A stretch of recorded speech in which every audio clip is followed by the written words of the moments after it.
Hey there guys, welcome back to the channel. So today's the day. It marks the 20th anniversary of Batman Begins that came out in the cinema for 20 years ago. Dude, I cannot believe how much time has flown by so quickly. I remember coming out and watching that in the theater so many times and being blown away of how much Christopher Nolan was able to deliver a great Batman movie after the biggest fallout of the last Batman movie called Batman and Robin with Joel Schumacher, which nearly killed the genre. Now, a lot of people want to say this, and I said this many times before, and I hate to remind a lot of people that Blade, the first Blade movie with Wesley Snipes, it was not the first comic book movie that really revived the genre. The one that truly revived this genre and set the gold standards of comic book movies was the original X-Men movie that came out in 2000. And I saw that in the cinema. And they were able to find a way to how can these characters exist in our world today and make them more grounded and real. Same thing with Christopher Nolan's Batman Begins. And at the time, before Nolan and David Goyer were hired for the job, the studio have hired a lot of the directors who have given their pitches of how they want to make their Batman movie, how to reboot this franchise. And the pitches have not done well until they saw David Goyer's script and Christopher Nolan's take on the movie that we can bring this Batman into our time in the mid-2000s, in our reality that we live in. And I thought it was really worked. And Christian Bale, he was coming off from his movie called American Psycho, The Machinist, and then he did Empire of the Sun with Steven Spielberg, and then he did The Newsies, that Disney musical movie, which I have never seen, but a lot of people knew him for the guy from American Psycho. He auditioned for the role of Batman, and Nolan saw him, and he crushed the audition role. This is the movie that they told the story of the true origin story of how he truly became Batman.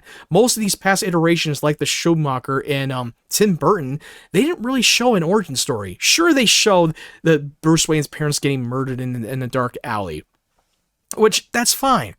But they never showed us a true transformation of what made him Batman, from his training montage to making the suit. And I thought they did it perfectly. This was my second favorite Batman movie out of all of them. I mean, the top three Batman movies for me is definitely the Matt Reeves' Batman, the Batman. Batman Begins, obviously, and then the third one is The Dark Knight.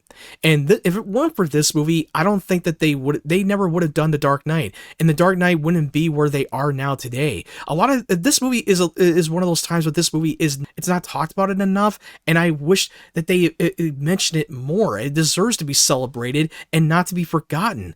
This was the blueprint of this whole trilogy. I love this movie. It's so much grounded and real. I thought they did a great job of telling the origin story, giving us a little bit more character depth of how Bruce Wayne became Batman, how he made the suit, how he was trained in the martial arts. And I thought Liam Neeson, the one who trained Bruce Wayne to be a fighter, and I thought he was fantastic. And he plays Ra's al Ghul, who is the leader of the League of Shadows, a cult assassin who are the syndicates who wanted to take down the corruption of the justice system. And Liam Neeson's Ra's al Ghul is a very underrated comic book movie villain who thinks himself as the hero of the story. He doesn't think of himself as the villain. He thinks he's doing the right thing by cleansing the justice system and the corruption in Gotham City that is full of thugs and criminals and corrupted, crooked cops. And I thought Cillian Murphy, who was playing Scarecrow in the movie, was so amazing. I mean, and here's the thing, in case you didn't know, that originally Cillian Murphy was up for the role for Batman before Christian Bale. There's an audition video that you can watch on YouTube. Who was with Falcone at the docks? Joe murdered my parents, and they deserve... Don't pretend you wanted to do this for them. And they have it on the bonus features. And I think he would have done a great job playing Batman, but I thought that Christian Bale did a better job in the audition tape. And I thought that he did a great job playing Scarecrow. He was still in his early days of acting. He was coming off of the heels of 28 Days Later, and he was amazing as a secondary villain. And I wish they would have done a little bit more from him in the second two Dark Knight trilogy. But it is what it is. But at least he got an Oscar win for Oppenheimer. He's an Oscar winner with Christopher Nolan, so he's on top right now. At the time, he wasn't a big star at the time when Batman Begins came out in the cinema. I will say that the action in the fight scenes felt very choppy and had too much cutbacks. That was one of the biggest takeaways that I did not like, but I still enjoyed it. It's not going to make the movie any better or for worse. I love the storyline when Bruce Wayne was all about going on a self-discovery, understanding the world and understanding the criminal in the minds, so he can use that idea to turn fear against those who prey on the fearful. I love the training montage with the League of Assassins with Liam Neeson's character, Ra's al Ghul. I thought it was beautiful. The cinematography was amazing. I loved how it was so grounded and real. And I love how they were able to get the great casting. You have Michael Caine playing Alfred. You got Gary Oldman, who plays Jim Gordon. I barely even recognized him when this movie came out. I remember he was in Harry Potter and the Prisoner of Azkaban when he played Sirius Black. And also The Fifth Element, playing the main villain. He was such a great actor. He played a lot of villain roles, and this is one of those roles that he played a protagonist, playing one of the good guys in the movie. And I thought he was a great, best Jim Gordon on screen. He's my favorite on screen of Jim Gordon, period.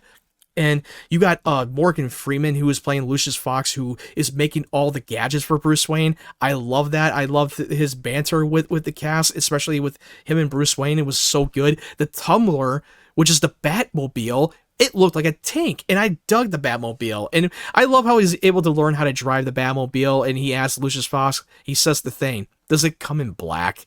I love it. I mean, I'm not going to go too far into the plot point of the movie. I mean, I love the story. I love the music by Hans Zimmer, and I can't remember the other composer's name that he collaborated with Hans Zimmer, but they were able to create their own theme, their own original take, without taking things that came before. They wanted to have their own little flavor to it and have their own identity and their own theme for this iteration of Batman.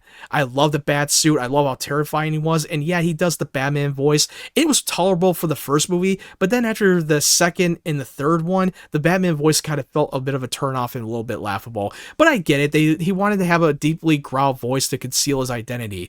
I love how they were able to tackle this whole the whole Batman Year One style from that comic book that they were taking a lot of inspirations from during his early days as Batman and learning about himself. And we already know that Bruce Wayne is always Batman. By the time his parents were murdered in that alley, Bruce Wayne died, and that's when Batman was born. He's always been Batman ever since his parents were murdered right in front of him. That's always been done in many iterations of the character. I did love the death of the Wayne family. The Wayne parents that got gunned down, they give us a little bit more time to breathe and develop the character, especially the father, Thomas Wayne, because most of the time they just show a flashback of them getting murdered in the alley, and that's about it.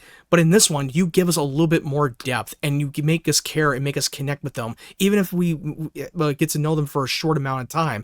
But at least if you felt the emotions when their parents get gunned down, and we see Thomas Wayne telling them for one last thing, don't be afraid, from his dying breath. You felt the emotions with Bruce Wayne and how devastated, and he feels responsible for his parents' death because of his fear. And he has to learn to overcome his fear from what he's afraid of. The one thing I did not like, the character was Rachel Dawes, played by Katie Holmes. She was coming off of her own soap opera show called Dawson's Creek. I thought her character was fine, but the love story between her and Bruce Wayne kind of felt pointless. They're supposed to be like childhood of best friends. The only thing I did like about the movie was when with Rachel Dawes is giving him the moral lessons of what it means to give the criminals justice. It's not about revenge. It's about bringing them to justice, and it doesn't have to solve justice by violence.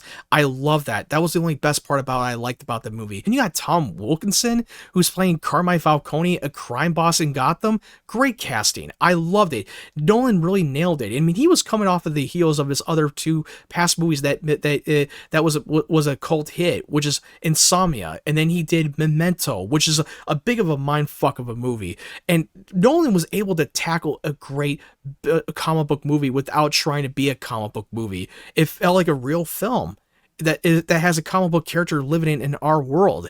David Goyer had co-written the script, and he was coming off of the movies of the Blade trilogy.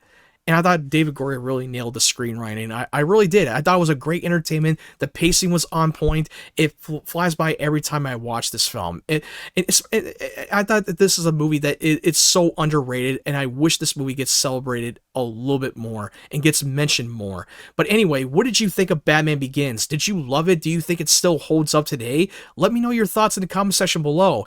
I just really can't believe that this movie came out 20 years ago. And if you want to see me doing a live watch party for Batman Begins, I did a live watch party with a friend of mine called the 3D Movie Cinema. We did a Batman Mentary where we do a commentary on all of the theatrical Batman movies, including the Batman animated films as well.